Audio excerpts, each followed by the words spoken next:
The Indian Navy has finally decided to open its door to women candidates for its elite special force unit, the MARCOS. This is a watershed moment in the history of the force, as this move would allow women to serve as commandos for the first time in any of the 3 defense services in the country. In this video, we bring to you facts about MARCOS, a very specialized and elite force of the country. But before that, don't forget to like, share and subscribe to Oneindia.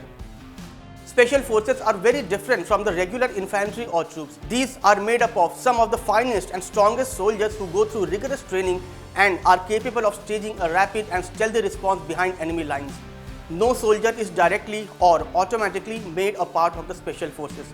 They have to volunteer for it. The option of volunteering to become MARCOS will be available to both female officers and sailors who will join the service as Agniveers next year.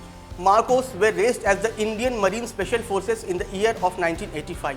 2 years later, MARCOS were renamed as the Marine Commando Force with the deadliest motto, "The Few, the Fearless."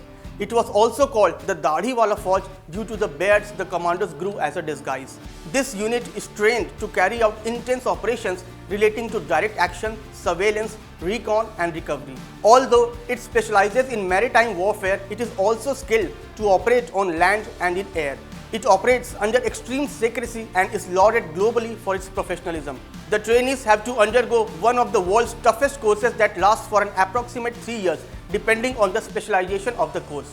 The pre-training procedure of MARCOS consists of a 3-day physical fitness and aptitude test with a dropout rate of 80%, followed by a 5-week-long health week testing sleep deprivation and intense physical training.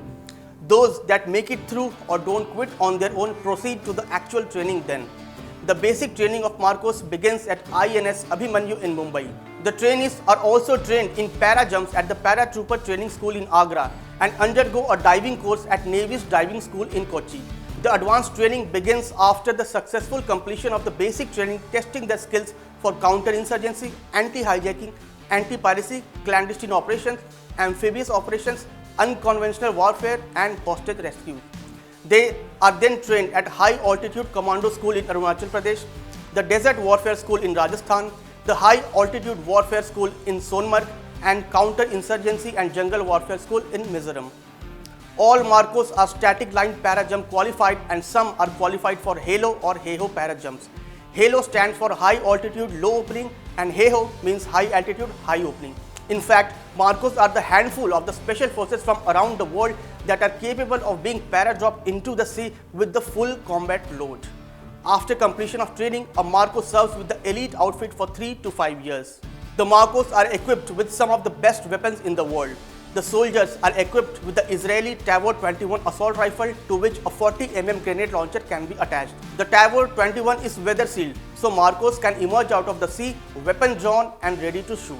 Other weapons include the Heckler & Koch MP5 submachine gun, the SIG P226 and Glock 17 pistols, the Dragunov sniper rifles and OSV 96 semi-auto heavy caliber anti-material rifle. The MARCOS operations are the stuff of legends. In the Operation Pawan in Sri Lanka, they were tasked with an operation to blow up the Jaffna jetty. The MARCOS swam 12 kilometers to their target with their combat load in tow. They then slipped in without being detected and blew up the harbour with explosives. They were immediately fired upon by the LTTE, but the commandos returned fire and managed to swim back to the ship without any casualties. In 1988, the MARCOS, as a part of Operation Cactus, thwarted an attempted coup in Maldives. They captured the boat with 46 mercenaries and their hostages that had escaped after the failed coup attempt. During the Kargil War, the MARCOS were tasked to undertake covert operations behind enemy lines. During the Mumbai attacks in 2008, they stormed the Oberoi, Trident and Taj hotels where the terrorists were killed. Now, with this decision of opening up of the forces for women, MARCOS will become more diversified and its talent pool will multiply manifold. We hope you would like this new video. Thank you for watching. Subscribe to Oneindia channel and never miss an update.